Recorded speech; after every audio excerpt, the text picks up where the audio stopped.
Selamat pagi anak-anak, salam sejahtera, salam bertemu kembali, salam sehat selalu.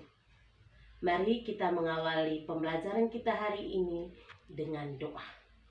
Kita berdoa mulai, izinkan Ibu berdoa menurut agama dan keyakinan Ibu Katolik.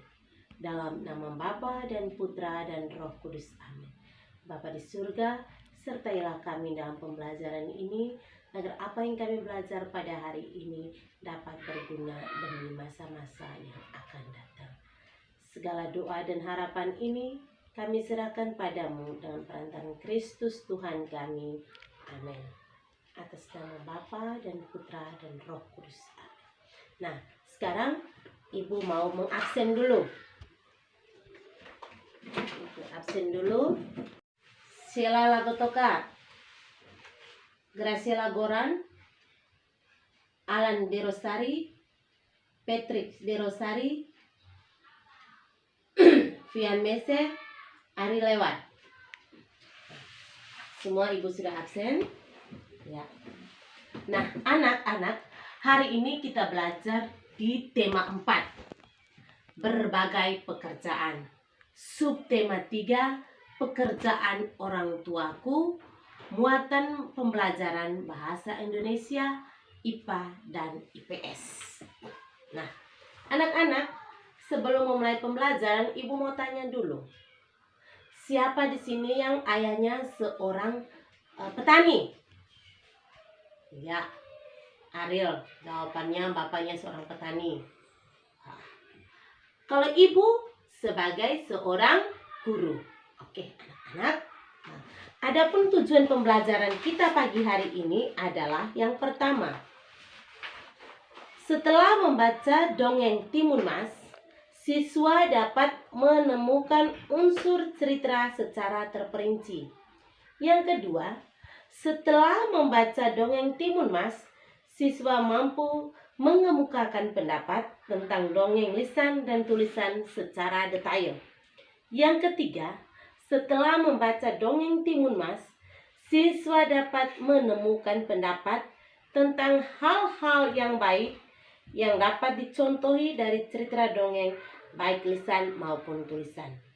Yang keempat, setelah membaca teks tentang pengrajin kayu, siswa mampu mengidentifikasi jenis pekerjaan yang terkait sosial budaya di wilayah secara terperinci. Yang kelima, setelah berdiskusi, siswa mampu mengkomunikasikan jenis pekerjaan terkait sosial budaya di wilayah secara terperinci. Yang keenam, setelah mengamati gambar, siswa mampu menginformasikan dampak pemanfaatan sumber daya alam yang tidak terkontrol dalam kehidupan sehari-hari. Yang ketujuh, setelah berdiskusi, siswa mampu menemukan contoh kegiatan sebagai upaya pencegahan langkahnya sumber daya alam dalam kehidupan sehari-hari dengan tepat. Nah, anak-anak, tujuan pembelajaran ini yang harus kita capai pada hari ini.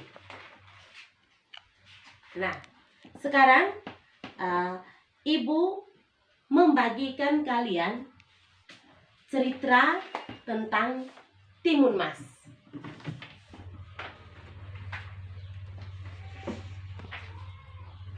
Sekarang kalian mendengar, Ibu akan membacakan cerita tentang Timun Mas.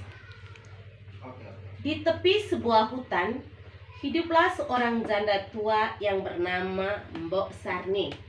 Tiap hari dia menghabiskan waktunya sendirian, karena Mbok Sarni tidak memiliki seorang anak. Sebenarnya, ia ingin sekali mempunyai anak agar bisa membantunya bekerja. Pada suatu sore, pergilah Mbak Sarni ke hutan untuk mencari kayu. Di tengah jalan, si Mbok Sami bertemu dengan raksasa yang sangat besar sekali. "Hei, mau kemana kamu?" tanya si raksasa. "Aku hanya ingin mengumpulkan kayu bakar, jadi izinkanlah aku lewat," jawab Mbok Sami. "Hahaha, kamu boleh lewat setelah kamu memberiku seorang anak manusia untuk aku santap, kata si raksasa. Lalu Mbok Sami menjawab, tetapi aku tidak mempunyai anak. Setelah Mbok Sami mengatakan bahwa dia tidak punya anak dan ingin sekali punya anak, maka raksasa memberinya biji mentimun.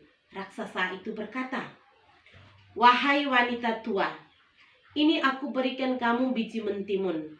Tanamlah biji ini di halaman rumahmu, dan setelah 2 minggu kamu akan mendapatkan seorang anak.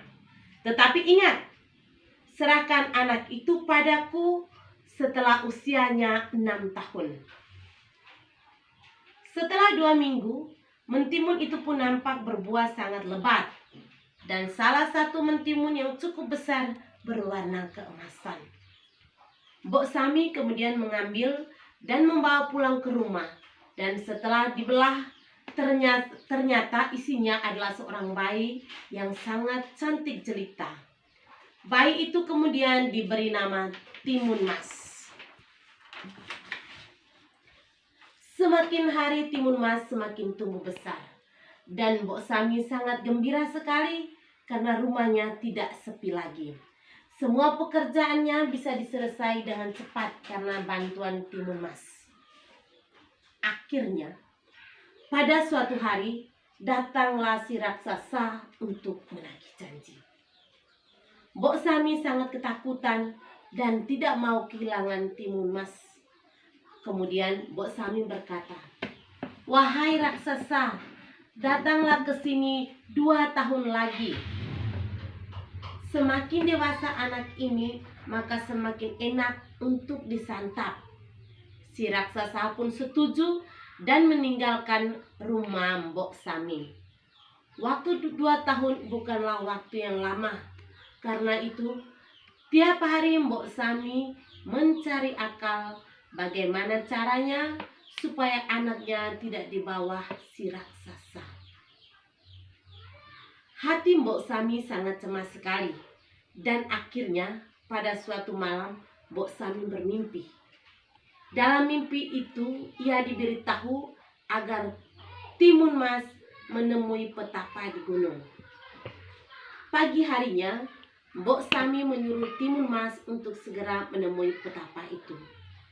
Setelah bertemu dengan petapa, Timun Mas kemudian bercerita tentang maksud kedatangannya. Sang petapa pun kemudian memberinya 4 buah bungkusan kecil yang isinya biji mentimun, jarum, garam, dan terasi. Lemparkan 1 persatu bungkusan ini kalau kamu dikejar oleh raksasa itu, perintah petapa. Kemudian Timun Mas pulang ke rumah dan langsung menyimpan bungkusan dari sang petapa. Paginya, raksasa datang lagi untuk menagih janji. Raksasa pun mengejar, dan Timun Mas mulai melempar kantung pertama yang berisi mentimun. Sungguh ajaib. Hutan menjadi ladang timun yang lebat buahnya. Raksasa menjadi terhambat karena batang timun terus melilit tubuhnya. Tetapi akhirnya si raksasa berhasil bebas juga dan mulai mengejar Timun Mas lagi. Lalu Timun Mas menaburkan kantong kedua yang berisi jarum. Dalam sekejap tumbuhlah pohon-pohon bambu yang sangat tinggi dan tajam. Dengan kaki yang berdarah-darah karena tertancap bambu tersebut, si raksasa terus mengejar. Kemudian Timun Mas membuat kantong ketiga yang berisi garam. Seketika itu hutan pun menjadi lautan yang luas. Tetapi lautan itu dengan mudah dilalui raksasa. Yang terakhir, Timun Mas akhirnya menaburkan terasi. Seketika itu terbentuklah lautan lumpur yang mendidih dan si raksasa tercebur di dalamnya. Akhirnya raksasa pun mati. Timun Mas mengucap syukur kepada Tuhan Yang Maha Esa karena sudah diselamatkan dari raksasa yang kejam. Akhirnya Timun Mas dan Mbok Sami hidup bahagia dan damai. Nah, anak-anak sudah mendengarkan cerita yang Ibu bacakan tadi? Ya, Sekarang coba kalian menyebutkan siapa saja yang ada dalam cerita tersebut. Ya, ada 4 orang dalam cerita tersebut. Yang pertama raksasa, yang kedua Mbok Sami, yang ketiga Timun Mas, yang keempat petapa.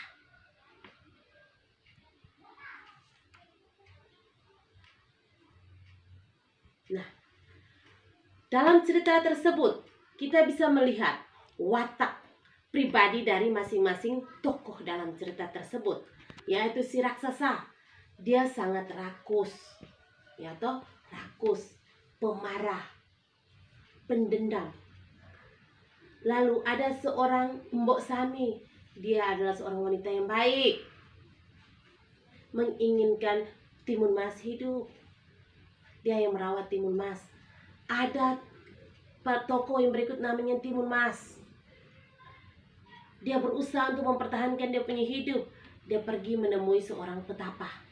Petapa yang dia sangat baik hati. Dia memberikan 4 bungkusan kepada Timun Mas untuk menyelamatkan Timun Mas dari serangan si raksasa yang jahat. Nah, anak-anak, cerita tadi mengisahkan di mana latarnya. Pertama, di hutan, karena Mbok tadi dia pergi mencari kayu kering. Lalu di rumahnya Mbok, di gunung tempat pertapa, di situ. Nah, anak-anak, coba kita perhatikan dalam cerita tadi ada yang bersifat baik dan ada yang bersifat jahat. Yang bersifat baik adalah petapa, Timun Mas, dan Mbok Sami. Yang bersifat jahat di sini adalah si raksasa. Nah, anak-anak, setelah kita mendengar cerita tadi, kita menjawab pertanyaan tersebut, coba kita membaca cerita yang berikut tentang anak-anak. Kita lanjut bacakan sedikit cerita ini tentang pekerjaan ayahku adalah seorang pengrajin kayu. Ayahku membuat meja dan kursi. Untuk menghasilkan kursi, awalnya ayahku membeli kayu, memotongnya, membentuk menjadi kursi, menghaluskan, lalu mengecatnya. Waktu yang dihabiskan untuk membuat sebuah kursi kurang lebih 1 minggu. Ayahku menjual meja dan kursi buatannya ke toko mebel. Di toko mebel itulah orang-orang yang bisa membeli meja dan kursi buatan ayahku. Ibu membacanya lebih lantang lagi, ulang lagi ya. Pekerjaan ayahku adalah seorang pengrajin kayu. Ayahku membuat meja dan kursi.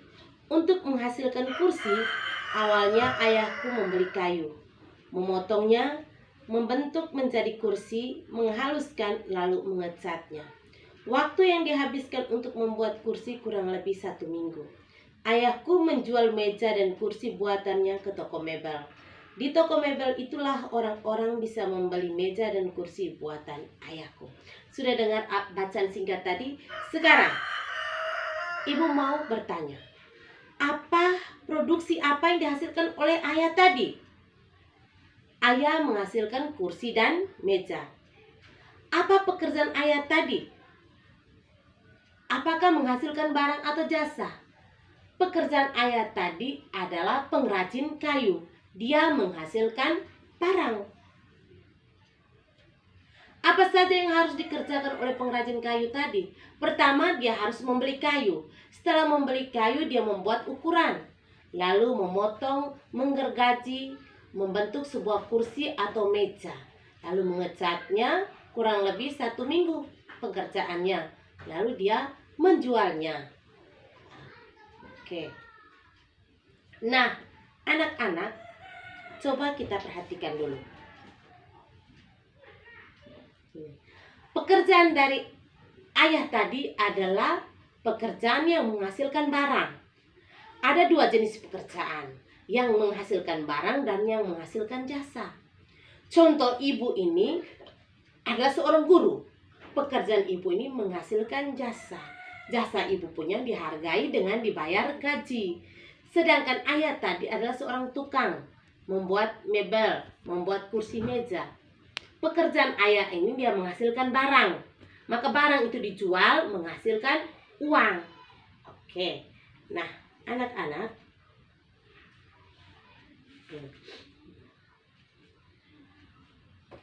bagaimana anak-anak coba berpikir, bagaimana di rumah itu ada kursi, ada meja, ada tempat tidur. Bagaimana prosesnya sehingga bisa ada meja dan kursi di rumah? Pertama, kayu itu ada di hutan, lalu dipotong atau disensor. Orang kalau pergi memotong kayu atau mensensor kayu harus ada izin dari dinas kehutanan. Kita boleh tebang, tapi kita harus melakukan penanaman kembali. Pohon tadi yang dibutuhkan itu benar-benar pohon yang sudah usianya sudah tua. Dipotong, lalu diangkut, diolah menjadi balok atau papan. Setelah diolah menjadi balok atau papan, Pak tukang tadi dia membeli balok atau papan tadi, lalu dia membuat kursi atau meja sehingga kita punya bapak mama bisa beli kursi dan meja tersebut. Nah, bagaimana prosesnya? Pertama, penjual kayu, dia menjual kayu. Lalu kayu tadi dibeli oleh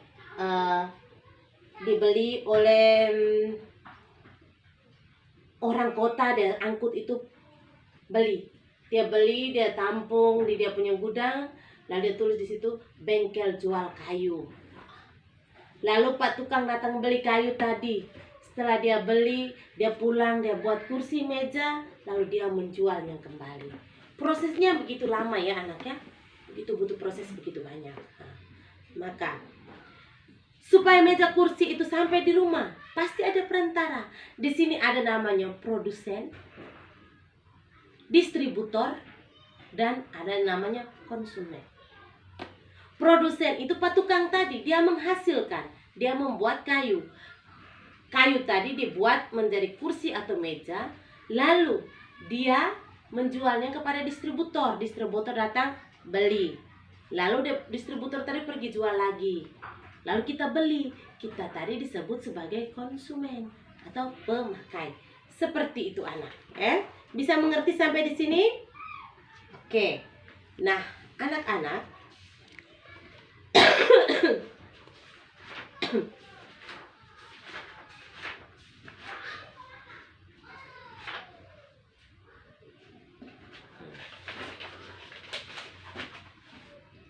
kita lihat wilayah Indonesia ini wilayah yang memiliki banyak sekali hutan tropis. Tetapi akhir-akhir ini anak, terjadi penebangan secara liar. Orang membuka hutan, dijadikan lahan perkebunan, dijadikan lahan pemukiman. Otomatis binatang atau hewan yang ada di wilayah itu merasa terganggu. Nah, jika sudah selesai membacanya, sekarang ibu membagikan tugas ini untuk kamu kerjakan.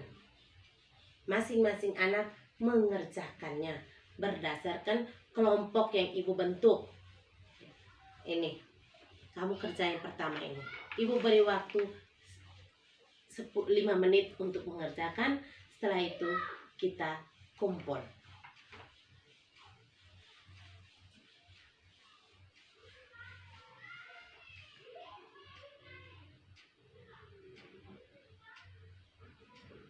Oke. Nah, anak-anak, tugas yang tadi ibu bagikan ke kalian, setelah kamu kerjakan, sudah kerja semua toh? Oke. Sekarang setiap kelompok maju untuk membaca hasil diskusinya. Oke. Nah, sekarang kita coba membaca teks tentang pengrajin kayu. Dengar ibu baca ya. Pekerjaan ayahku adalah pengrajin kayu. Ayahku membuat meja dan kursi. Untuk menghasilkan kursi, awalnya ayahku membeli kayu, memotongnya, membentuk menjadi kursi, menghaluskan lalu mengecatnya. Waktu yang dihabiskan untuk membuat kursi kurang lebih 1 minggu. Ayahku menjual meja dan kursi buatannya ke toko mebel.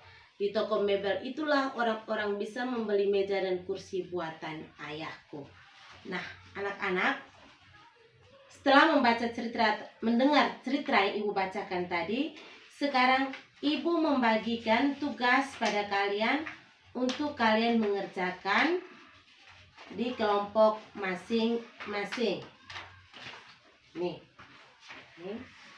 Ini ibu bagikan tugas ini. Kamu siap mengerjakan di kelompok kamu masing-masing. Ini LKPD-nya. Ibu beri waktu untuk kamu mengerjakannya.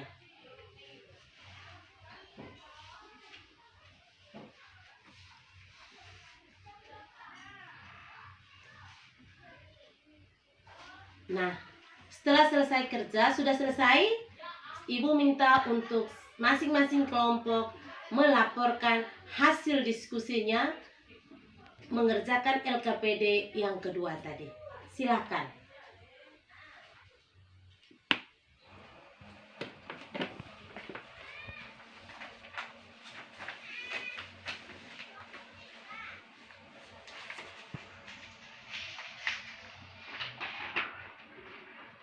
Nah, setelah setiap kelompok sudah melaporkan hasil diskusinya untuk LKPD yang kedua, sekarang ibu membagi kalian LKPD yang ketiga ini. Kalian mengerjakannya.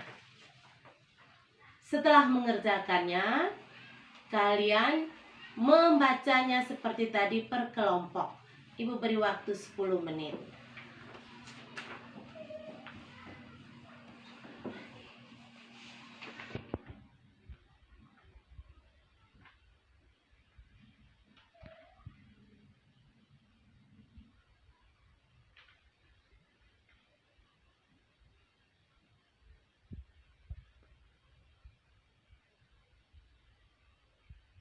Nah, anak-anak, setiap kelompok sudah melaporkan hasil diskusi dari LKPD 1, LKPD 2, dan LKPD 3. Nah, sekarang ibu mau bertanya, siapa yang belum mengerti? Ayo angkat tangan. Nah, anak-anak, hari ini kita sudah belajar semua tentang berbagai pekerjaan orang tua. Dalam cerita tadi, kita mendengar kisah tentang Timun Mas. Di situ ada tokoh. Tokoh adalah pelaku dalam cerita tersebut. Di dalam cerita tadi ada watak setiap tokoh itu berbeda.